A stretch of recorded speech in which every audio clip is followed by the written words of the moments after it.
Namaskar, Annyeong Hasanika.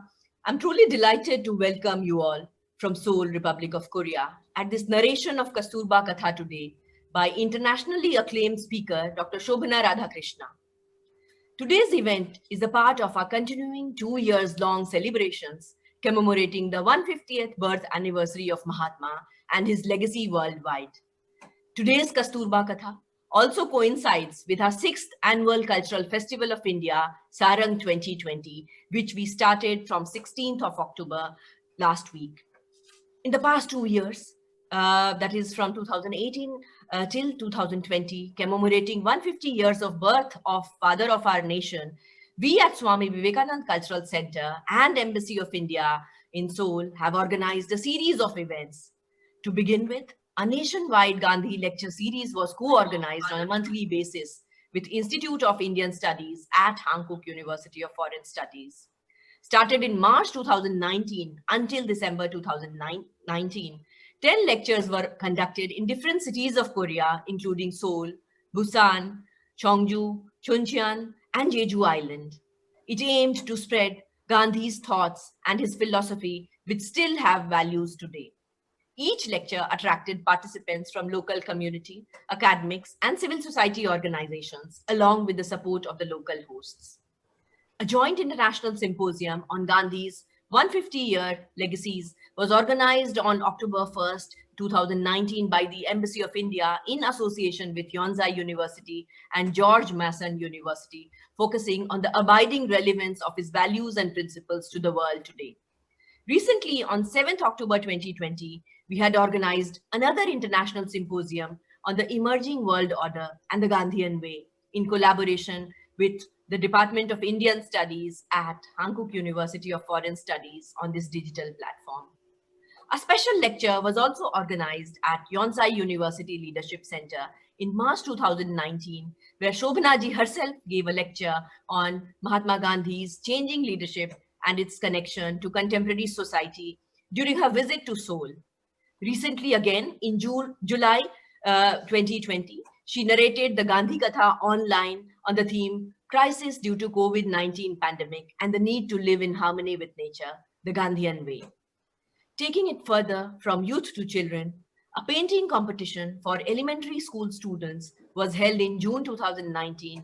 Along with children, the enthusiastic parents enjoyed the screening of Hindi film Lage Raho Munna Bhai with Korean subtitles.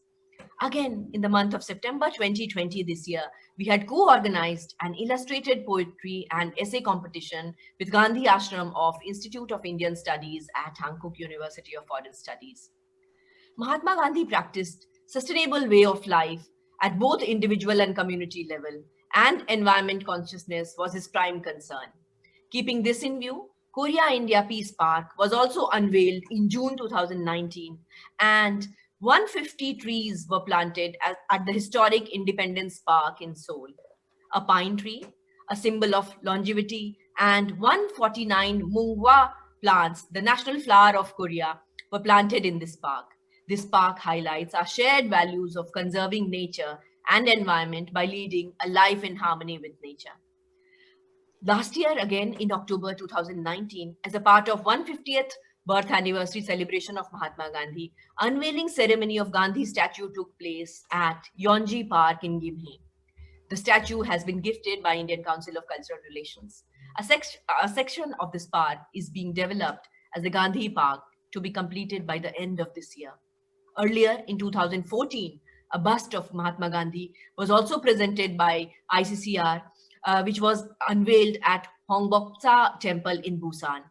Prime Minister Narendra Modi, during his state visit to Republic of Korea in February 2019, unveiled a bust of Mahatma Gandhi at the prestigious Yonsei University of Seoul.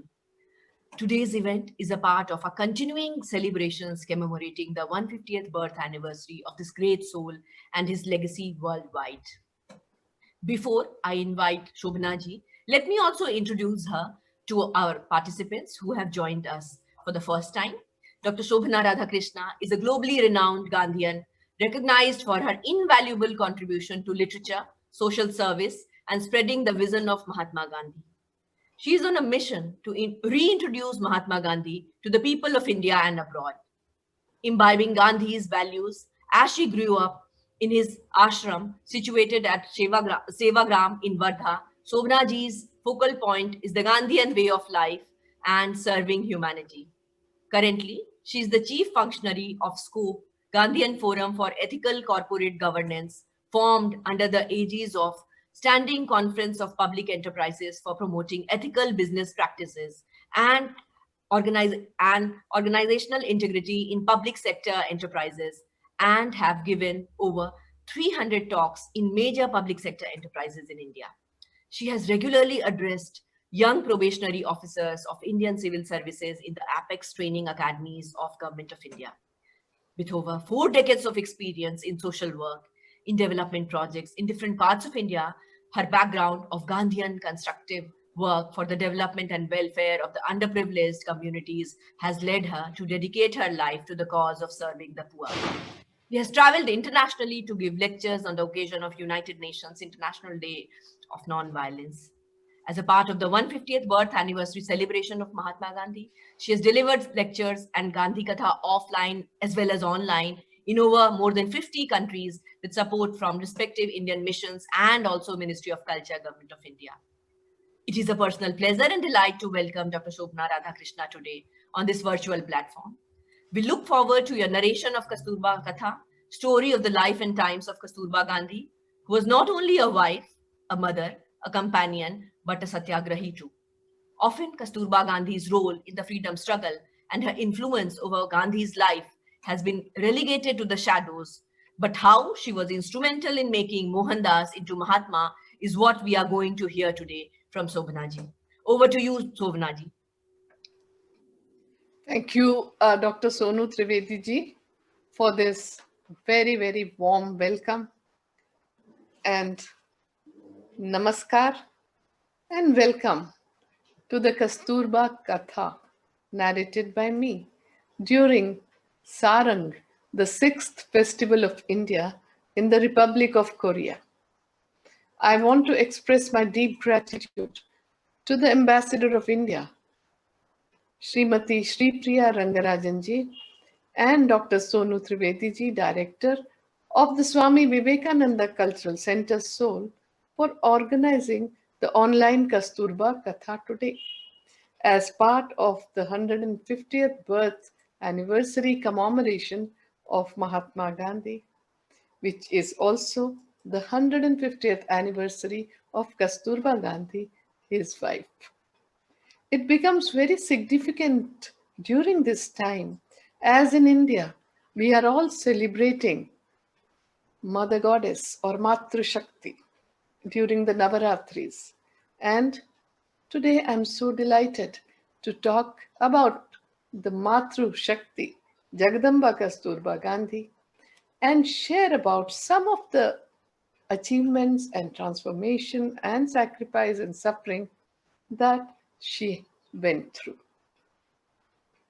Kasturba Gandhi played an important role in making Mohandas Karamchand Gandhi into the Mahatma.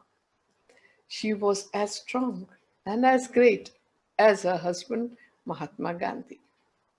In today's Kasturba Katha, I will talk about the suffering and sacrifices made by Kasturba Gandhi, her courage of conviction, how she inspired thousands of women to fight against injustice and discrimination in South Africa and in the non-violent freedom struggle in India, and her selfless service of the patients during all the health emergencies in South Africa and India. Kasturba Katha is based on the ancient Indian oral tradition of Katha or storytelling with hymns and narration. Therefore, I will begin with the Sanskrit shloka from the Indian scripture, and that scripture is Brihadaranyaka Upanishad, and the shloka is a prayer to God, Asatoma Sadgamaya, to lead us from untruth to truth, from darkness to light, and from death to immortality. This is a prayer for the well-being of all.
2018 up to now, I have given Gandhi Katha and Kasturba Katha in 138 countries in all the continents. Last year, from 22nd to 26th May, I had come to Seoul. SVCC and the Embassy of India had organized two talks here at Yonsei University in Seoul and Pyeongchang National University in Busan, which were very well received. I have found Mahatma Gandhi's influence profound wherever people are struggling for deliverance from injustice and oppression. In South Korea, Ham Seok-hyun was a notable figure in the Religious Society of Friends, the Quakers movement in Korea, and was nicknamed as the Gandhi of Korea. He was an important Asian voice for human rights and nonviolence during the 20th century, despite numerous imprisonments for his convictions. He was a Quaker who concluded that all religions are on common ground in terms of human beings, a view shared by many Quakers and, of course, by Mahatma Gandhi and Kasturba Gandhi too. On October 2nd, the world celebrated the UN International Day of Nonviolence. And in India, we celebrated Mahatma Gandhi's birth anniversary as Gandhi Jayanti. The entire world is remembering Mahatma Gandhi, the apostle of peace and nonviolence. We have an opportunity to remind the humanity of the efficacy of the messages of Mahatma Gandhi, the father of our nation. Likewise, through my Kasturba Katha, we have a chance to tell about the sacrifice made by this great lady in making Mohan the Mahatma. I pay my respects to the leading lights of Korea, people of South Korea, and the Indian community, and all those who have joined me online today. While the world celebrated the 150th birth anniversary of Gandhi, as I said before, this is also the 150th birth anniversary of Kasturba Gandhi. In all the countries, people have great reverence and respect for both of them. Many have been inspired by them to take up the cudgels against injustice through nonviolence. Others have followed their environmental credo, and still others have been deeply touched by their simple spiritual life. The new generation is eager to understand more about this greatest couple of the last century, who made such a huge impact on humanity and inspired many world leaders. Millions of people have been inspired by both of them in the past and in the present. Kasturba Gandhi's personality had a vastness of its own. Kasturba was a fighter, both in life and in politics, along with her husband Mahatma Gandhi. Kasturba had a mode of life. Her mode of life drew from the Indian traditions and combined with them the revolutionary thinking of her husband Mahatma Gandhi. During her entire life, she supported and played a great role and made him realize the larger interest of the humankind. Though Kasturba was a true Hindu wife, mostly who lived under the shadow of Gandhiji, she had an independent mind and personality of her own, which she had displayed from the days of a very early age when she was married to Mohandas Gandhi. Yet she tried to merge her personality with Gandhiji and stood by him in all his struggles. But she retained her independence both in terms of thinking and action. On critical moments, she engaged in daring acts on her own. Thus, she became a source of inspiration to thousands of men and women who put everything at stake in the fight for India's independence.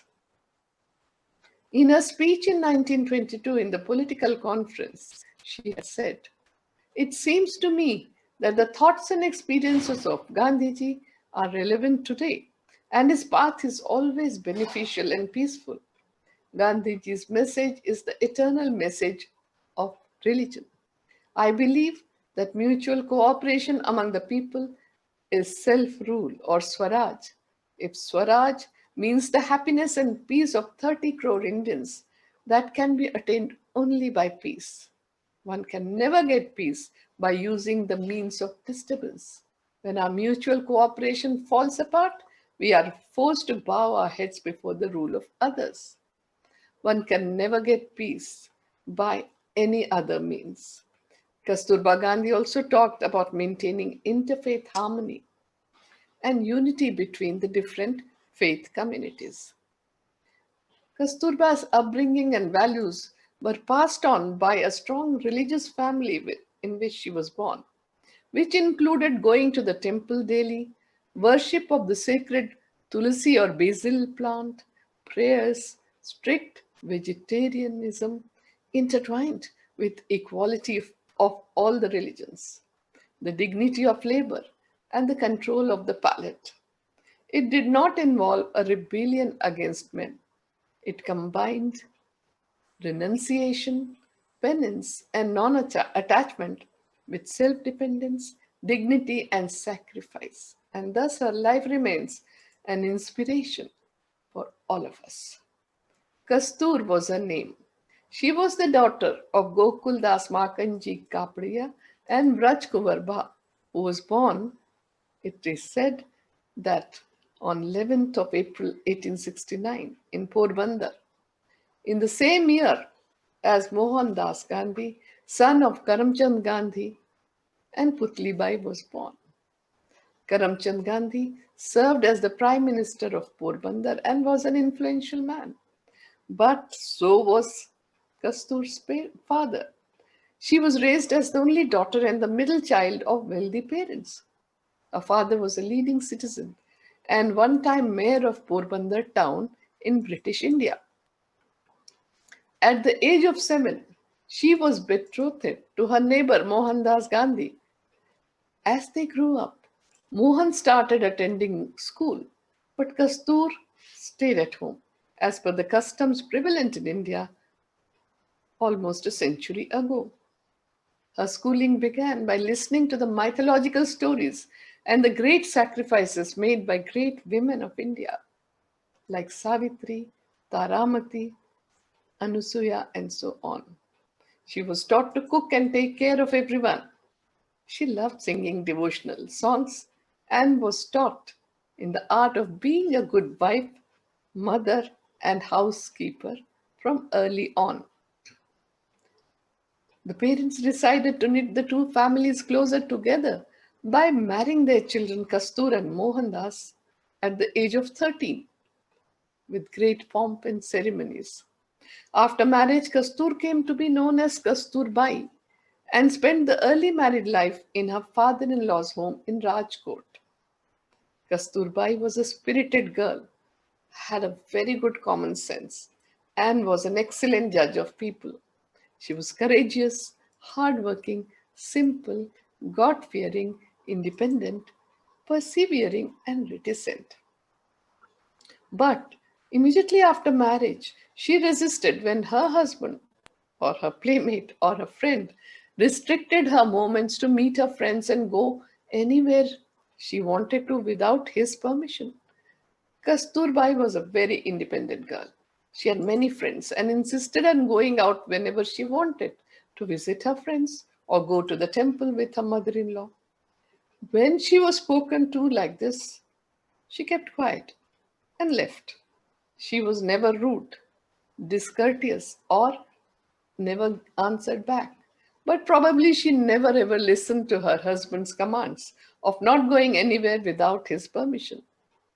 Later on, Mahatma Gandhi wrote in his autobiography, My Experiments with Truth, that on that day, my wife became my guru, and I learned the first lesson of nonviolence from my wife through truth force and breaking the law courteously, or in Hindi, it is called Savinay Avagya, which he later on used in all his nonviolent civil disobedience movements. Kasturba had unlimited courage and tenacity. For years and months, she had to live away from Mohandas Gandhi while he was studying for law in England. And later on, with two children, she stayed back in India for a long period when he traveled for work to South Africa. As she could not read or write, so the exchange of messages or letters would have been a problem. So there was hardly any direct communication. Later on, as they grew up, as a wife, Kasturba's sacrifice is commendable. She had opened her house to the nation and the freedom struggle and supported her husband in his efforts. It would have never been easy on her. She fasted when Mahatma Gandhi was in prison, gave up things she liked, good food, her religious beliefs, and even her jewelry. Though she was a dedicated wife, she was far from submissive. She could hold her own and did make herself heard, even if it was her husband Mahatma Gandhi at the receiving end. She was not only a loyal wife, but also an extremely loving mother and grandmother. Now I will play Agan Kasturba Katha Dhun or hymn Man Vani Karma Se Satya Hi Tu Bol. That is the definition of truth that she gave of utter as you think and act as you utter.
Kasturba's life gives a glimpse of how a strong woman can empower herself, staying within the folds of tradition and conventions.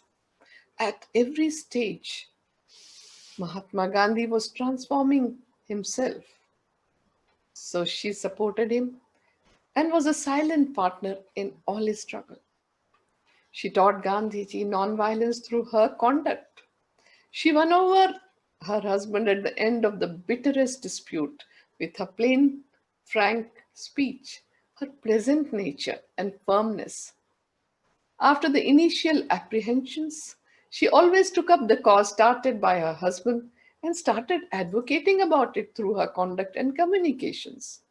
She was an activist and an organizer who time and again mobilized resources and people, such as in South Africa in 1913, when she led a women's march against racial laws and was imprisoned there.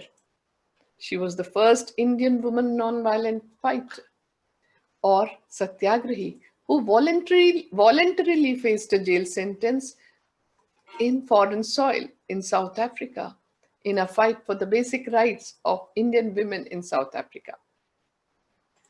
She also did not compromise with her vegetarian habits even in jail. So, after months of imprisonment and suffering in 1913, she made a crucial contribution to the success of the Satyagraha in South Africa, but it is very little known to people. Kasturba had helped her fellow women in jail, saying, "Find the will and courage to survive. the harsh prison routine. She motivated them all the time to finish the heavy laundry work and endless sewing tasks assigned daily.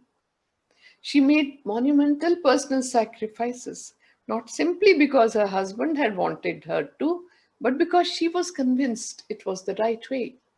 Her love for her husband never remained on low ebb. She was a firm believer that her husband's quest was for truth through nonviolence and purity of means to establish justice and dignity. Today is the World Cotton Day, and I want to narrate a story about the handspun cloth or khadi, a cause for which she was very, very firmly committed. So, this incident is about Kasturba's forthright views and interaction with the then Viceroy Lord Wellington's wife, Lady Wellington, the Viceroy, in their summer resort in Shimla in 1930. Kasturba Gandhi had accompanied Mahatma Gandhi and was invited by Lady Wellington for a meeting as an honored guest of the Viceroy. She said to Kasturba, "Could you give me handspun cloth khadi that Mr. Gandhi propagates to make this country self reliant?" Kasturba said, "I'll be very happy to do so." Lady Wellington said, "I will like to use it to connect to the people of India. Could you send me some purple khadi?" Kasturba Gandhi said, "Certainly, I will send you a lot of purple khadi. But I have a question. How will you come closer to the people of India through handspun khadi? Although I like your idea of developing a closer connection to Indian people by sampling our homespun materials, but you can also understand them better if you descend from the mountains to the plains where people live in large numbers. Then only you will be able to get to know them better." The Viceroy and the people around them were silent with such frank views coming from Kasturba Gandhi. On an earlier occasion, also during her speech in November 1931, she told people that our sisters are getting employment from khadi work. Therefore, all women should wear khadi, right from the queen to schoolgirls. Everyone should wear khadi. All her life, Kasturba Gandhi promoted cotton yard or khadi as the means of self-reliance and self-rule for the millions of Indians. She traveled all across India and propagated the need for the hand-spun cloth khadi to participate and achieve independence. She also said that when true and real power will be in the hands of people, many of our entanglements will disappear on their own. If we are strong, then the people around us also will become powerful by themselves. In 1907, and on an earlier occasion, while Mahatma Gandhi was leading the indigo farmers' civil disobedience movement, also known as the Champaran Satyagraha, Kasturba Gandhi worked as a volunteer by working towards the social and economic amelioration of the villages in Bihar.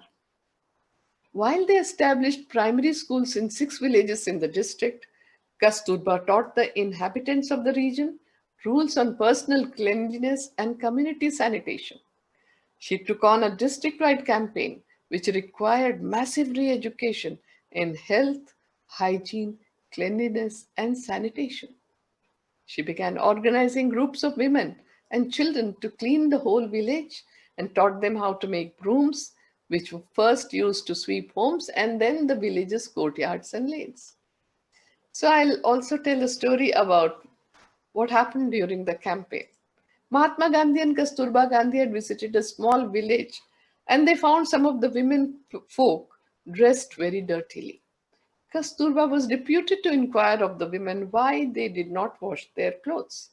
The woman told her that this cloth she wore was the only one in her possession. "Tell Mahatma ji to get me another sari," she said, "and I shall then promise to bathe and put on clean clothes every day." During the next few days, at noon, Kasturba collected the women and the young children and led them to the river to bathe and turned the process of bathing and washing clothes into a game. enabling the women and children to clean themselves and their garments in batches, with the clothes drying very soon in the warm day sun. They were all clean, tidy, with skin glowing and hair glistening in the sun, and were laughing and chattering, looking so very happy. Thus, Kasturba, in her own ways, taught the importance of cleanliness and sanitation to the rural masses. Many times, Kasturba Gandhi represented Mahatma Gandhi in the conferences and the non cooperation movement, since Mahatma Gandhi was imprisoned or traveling most of the time. It was Kasturba who toured with women to spread the awareness, and in between, she also dashed off to the ashrams, to especially that time Sabarmati ashram, to see if all were well there. During the Salt March in 1930, Kasturba Gandhi sent off the marchers, telling women who were feeling sad, "We are warriors' wives. We must give the men courage. If we are brave, they will be brave. So we should be very strong from inside and outside also."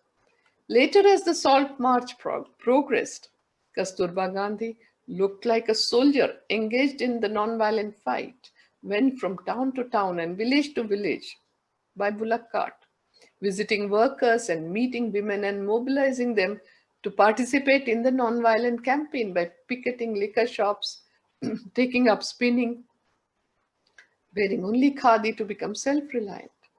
She did not understand much of politics, but her faith in her husband and the cause he was fighting was implicit in her courageous actions. This was the time of Salt Satyagraha, when her husband Mahatma Gandhi and three sons were in jail. Her bond with the women of South Africa, where she had spent almost 20 years, was reflected when the women in South Africa had sent money in the name of Kasturba after learning the success of the women's empowerment movement in India. Kasturba Gandhi wrote a letter to thank all those women who had been part of the non-violent campaign in South Africa along with her and advised them to refrain from using foreign goods. She said, "Your behavior and lifestyle will always reflect Indian traditions and culture." Whenever she got a chance, Kasturba Gandhi was always seen to propagate or keeping up the Indian tradition and culture alive. She was the true non-violent fighter who always confronted her destiny dauntlessly, never more so than on 9th August 1942, when she went to address a meeting in Bombay during the Quit India movement, which was supposed to have been given by Mahatma Gandhi, but he was arrested in the morning. In her message to the women on this occasion, she said, "Mahatma Ji has poured out his heart before you for 2 hours in the All India Congress Committee meeting held last night. What can I add to that? All that remains to us is to live up to his instructions. The women of India have to prove their mettle. They should all join in this struggle, irrespective of caste or creed. Truth and non-violence must be our watchwords." Kasturba Gandhi is known for her punctuality, discipline, promptness, and her wonderful hospitality, which everyone enjoyed. She maintained the accounts of the ashrams very accurately. Her fighting spirit never diminished, and she fought for the country and her family. She was extremely self-disciplined and soon became everyone's mother or ba, and that is why it is her name ends with Kasturba. Even in a life-threatening situation, Kasturba had amazing strength to work with women and inspire them. She showed empathy and displayed great capability. Not only was she conscientious, but also stayed steadfast and committed even in the face of unprecedented problems. Mahatma Gandhi has written about his wife in his autobiography, and I quote, "I consider her life to be pure. She has sacrificed a great deal, thinking it to be her duty as a wife. She has not stood in the way of my renunciation." He himself admitted that they may have not been an ideal couple or that they may not have been completely able to identify identification of ideals between them. But she had great valor, both physical and moral, as can be seen from the grave illnesses she suffered and overcame, and the hardships she faced during her imprisonment. In fact, she was a source of strength to her fellow women prisoners. Thus wrote Mahatma Gandhi. She was a very simple woman, a very gentle person. And in her gentleness, one can see the strength that came through. Over the years, she kept pace with her husband and the different roles he was performing. She supported him in his quest for social, economic, and political equality in India, and before that in South Africa. Mahatma Gandhi had undertaken 17 fasts for social cause, some of which lasted up to 21 days, often putting his life in danger. During such grave situations, also, Kasturba Gandhi took hold of people around him and stayed calm and balanced as always. She expressed no anxiety or sorrow and immediately assumed responsibility of his daily routine. And I will now present a Kasturba Katha Dhun or hymn, which is Lagire Lagan. Lagire Lagan. It is about the lifelong quest for Mahatma Gandhi for truth, non-violence, and purity of means that combine together in the form of satyagraha.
Kasturba's philosophy of life was embedded on faith, and a firm resolve transformed it into conviction. The virtues of a Hindu woman and love for her husband prompted Kasturba to move to Phoenix settlement from Durban, a very comfortable life in Durban, to a life of community living, voluntary poverty, self control, bread labor, and made the Phoenix settlement or ashram as a home in 1906. Those values and love for her husband gradually became integral to life in Phoenix settlement, ultimately resulting in faith. She was courageous and frank with a very clear common sense and dedication towards her duties. Her upbringing had prepared her for a life of service to the family, to the elders, her husband, and children. So, in all the ashrams that Gandhiji subsequently set up, she took charge and became the mother of everyone. She was not a follower of Gandhiji. She was a companion who observed the same duties. She has earned her place in history because of her sacrifice and strength of conviction, not only because she was the wife of Mahatma Gandhi, but it was also mainly for her fight for basic human rights for Indians in South Africa and in the Indian freedom movement. If Mahatma Gandhi broke stereotypes and was a crusader, Kasturba Gandhi broke the shell of superstitions and inhibitions to become a warrior. If Gandhiji was an inspiration to millions, Kasturba was an inspiration to him and a role model for countless struggles they faced together. If Gandhiji adopted the world as his family, It was Kasturba who managed the ashrams and cared for everyone's needs. Gandhiji in later years would say that he had learned the true meaning of satyagraha from his wife Kasturba. She made many personal sacrifices with her strong strength of commitment in what was right. She observed her wifely duties with complete dedication and composure. In all the dire situations, she rose up to the occasion and offered everything that she had. In the initial years, while her husband Mohandas Gandhi was away from home for studies and work for almost 11 years, she had already taken up responsibility of managing the households, bringing up her sons, serving elders, and later on in managing all the community members in the ashrams. So, I want to tell you that ashram life had a mingling of political and spiritual aims. It was a training ground for preparing ordinary people as greatest seekers and non-violent fighters or satyagrahis, as well as becoming lifelong workers engaged in constructive programs for nation building. Ashram life was a life of strict routine from 4 a.m. to 9 p.m. It was a life of voluntary self-control, poverty, observing the 11 vows, punctuality, discipline, promptness, leading a minimalistic living in harmony with nature, following the environmental credo of minimum use of resources, recycling, reusing, reducing, and refusing were the means. Growing and having simple vegetarian food through their own labor. Ashram life was a life of caring and sharing, being ever vigilant to the needs of others and managing the needs of the ashram with meager finances, participating in the daily morning and evening all religious prayers, daily practices of cleanliness, sanitation, and hygiene, spinning, agriculture, bread labor, and using every minute of time in the service of humanity. Kasturba was the guiding spirit of the ashrams that Gandhiji had established. There was no personal life for Kasturba Gandhi, just like her husband Mahatma Gandhi. And she dedicated her ashram life in the service of others. She accommodated everybody in her hut and maintained it in a very nice manner. Her doctor and younger associate, Dr. Sushila Nayyar, recollects her days with Kasturba in the ashram. She says, when I joined Sevagram ashram, I saw how she managed to keep her own belongings tidily and those of her little grandsons and several girls like myself in one small room without overcrowding. Her life was one replete with love, dedication, and also renunciation. Whatever she had, she always shared with others. Her husband Mahatma Gandhi had said that Ba has never complained even once. In the ashram prayers in the morning and evening, the first verse was recited from the Ishopanishad, the scripture, the shortest one in India. And that is Isha avasyamidam sarvam yat kincha jagatyan jagat tena tyaktena bhunjitha ma gridha kasya svidhanam. And that is the life of renounce and rejoice that Kasturba Gandhi followed by understanding that everything in this universe belongs to God. Nothing belongs to us. Enjoy the objects of the world in an attitude of perfect non-attachment. Enjoy it with a feeling of sacrifice to the extent that it is necessary and leave the rest for others in the society. Never ever crave the possession of others. Nothing really belongs to us. So I will play the Kasturba Katha Dhun now, which signifies the importance of renounce and rejoice. Naya tera, naya mera.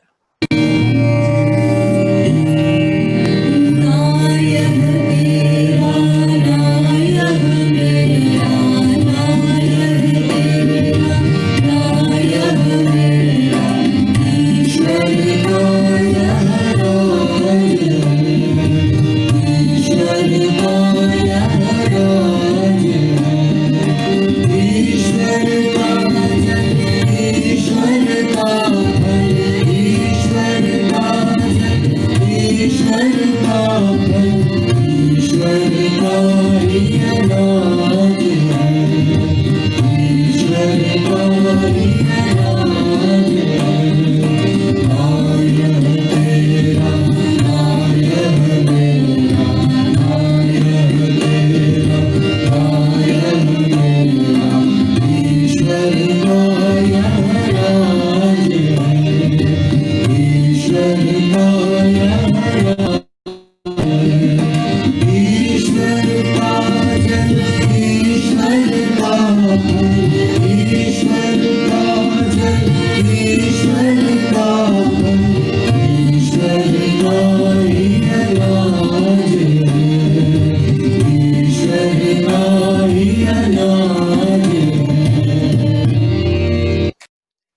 Kasturba Gandhi's role and contribution during all the public health emergencies in South Africa and in India, treating and looking after the patients selflessly as frontline health workers along with her husband Mahatma Gandhi, is not very well known.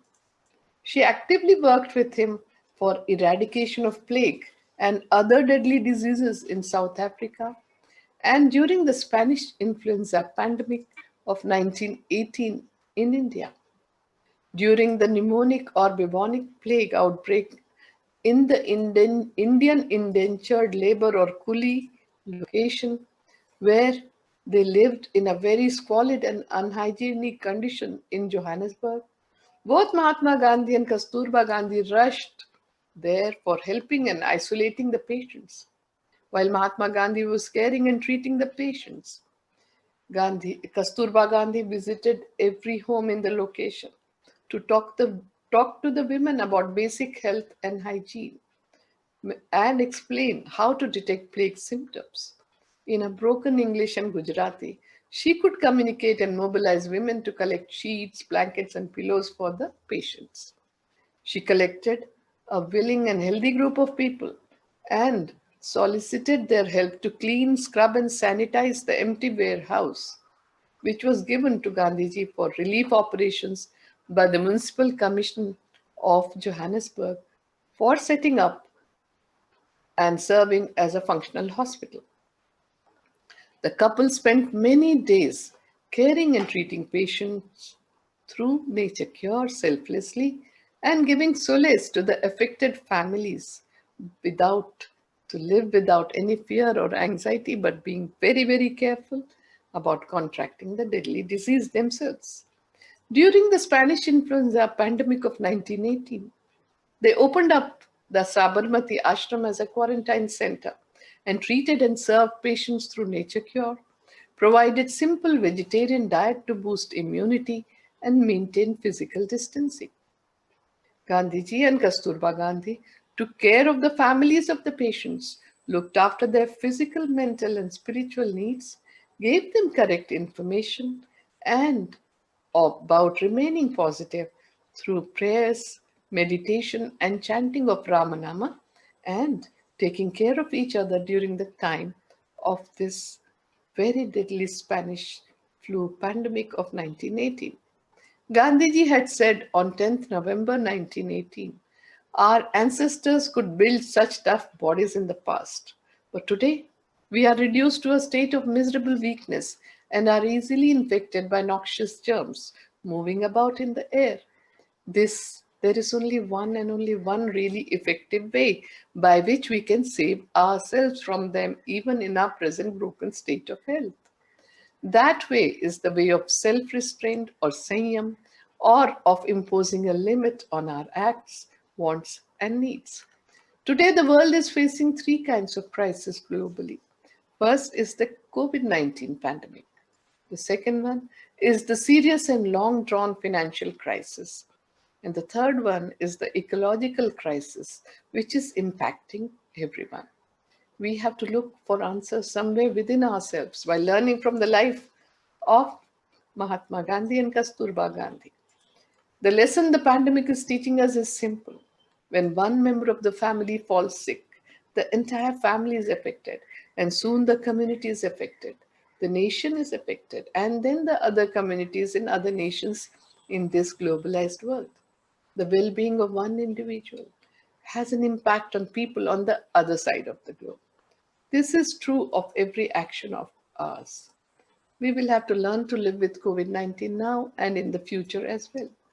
Instead of reinventing a new lifestyle, we just have to get inspired from the life of Kasturba Gandhi and Mahatma Gandhi to make the necessary changes in thoughts and action and, of course, conduct for coping up physically, mentally, and spiritually. And this is the future that this pandemic is pointing out to us if we observe carefully. In August 1942, Gandhiji wrote the book Key to Health, in which he wrote that if anyone who observes the rules of health mentioned in this book will find that he has got in it a real key to unlock the gates leading him to health.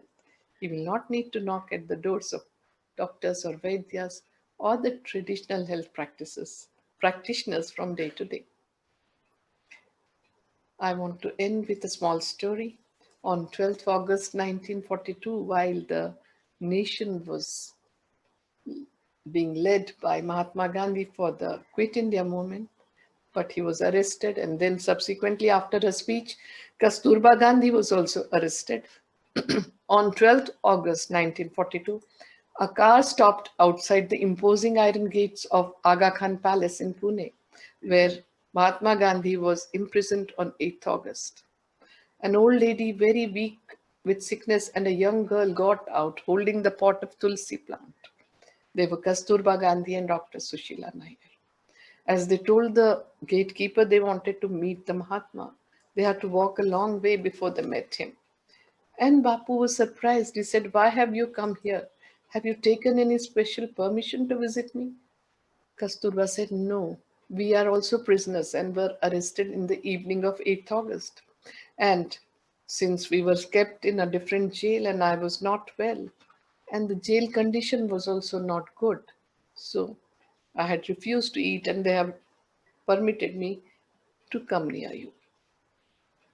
She was clutching the tulsi plant, and the shloka that she recited every morning and evening was Mahaprasada Janani Sarva Saubhagyavardhini Adi Vyadi Jara Muktam Tulsi Tvam Namostute. As the world scrambles to find a cure for COVID-19, health as preventive health care measure, one can learn from Kasturba Gandhi that for boosting the body's immune system, tulsi leaves or basil leaves are helpful for minimizing the effects and hastening the recovery from the disease. Even the experts have suggested boosting the body's immune system may help minimize the effects and hasten the recovery.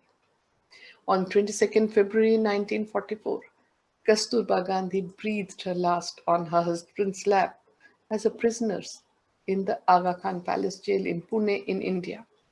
Gandhiji wrote that Kasturba was not behind him in any respect. If anything, she stood above me. But for her unfailing cooperation, I might have been in the abyss.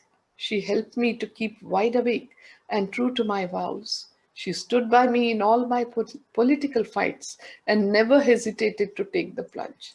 In the current sense of the word, she was uneducated, but to my mind, she was a model of true education. She was a devoted Vaishnava, but she had left all feelings of caste from her mind and regarded a Harijan girl with no less affection than her own children. She personified the ideals of which Narsingh Mehta has sung in Vaishnavajan to him. There were occasions when I was engaged in a grim wrestle with death. During my Aga Khan Palace fast, I literally came out of the death's jaw, but she shed not a tear, never lost hope or courage, but prayed to God with all her soul. She was a woman always of very strong will, which in our early days I used to mistake for obstinacy. But that strong will enabled her to become quite unwittingly my teacher in the art and practice of nonviolent non-cooperation. And in his homage to Mother of Indian People issued by Netaji Subhash Chandra Bose, he said, and I quote, Srimati Kasturba was the ideal of Indian womanhood, strong, patient, silent, self-sufficient. Kasturba was a source of inspiration to the millions of India's daughters, among whom she moved and whom she met in the struggle for the freedom of her motherland.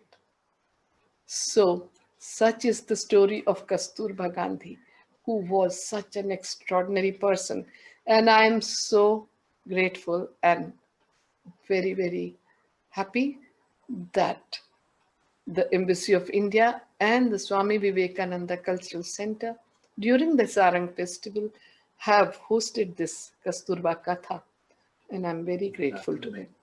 I will end the Kasturba Katha with her blessings to realize our true potentials, to bring about change and serve selflessly. And the hymn that I'm going to play is her blessing, Shubha Mangal Ho.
Thank you, Shobna ji. Certainly, Kasturba Gandhi has been a source of inspiration for all of us. And many, many thanks for this fascinating exposition and keeping all of us so engrossed in this narration of Kasturba Katha. Narrating the Kasturba Katha, her sacrifices as a satyagrahi, beginning from South Africa to her experiences in Champaran in Bihar and later during the non-cooperation movement. Very nicely you have weaved the entire story, and very precisely you have also focused on her role during pandemic in South Africa and later in India, and this has been a truly inspiring story and remains relevant even today during the time of COVID-19 pandemic. And thank you, Shobna ji, for also highlighting the three important crises: the COVID pandemic crisis that we have in the present times, the financial crisis and the ecological crisis, and certainly the lessons that we can get from the life of Kasturba and Mahatma Gandhi to come out from these three very important crises that you have pointed out. These lessons are really incredible, and I'm sure our participants would certainly gain from these. Thank you once again, Shobna ji, for your wonderful exposition. And it's been almost an hour. We can now wrap up the discussion, and we all can give a great round of applause to our most valued speaker, Dr. Shobna Radhakrishna, and all the live participants for their participation today. Of course, also to the support provided by team of the Swami Vivekananda Cultural Center and Embassy of India, Seoul. And in the end, I would just like to say, stay tuned to our social media handles for more updates about our upcoming events. And do write to us to keep us updated about any new ideas and suggestions for deepening the cultural cooperation and people-to-people ties between the two countries of India and Republic of Korea. Thank you to all. Thank you. Kamsahamnida.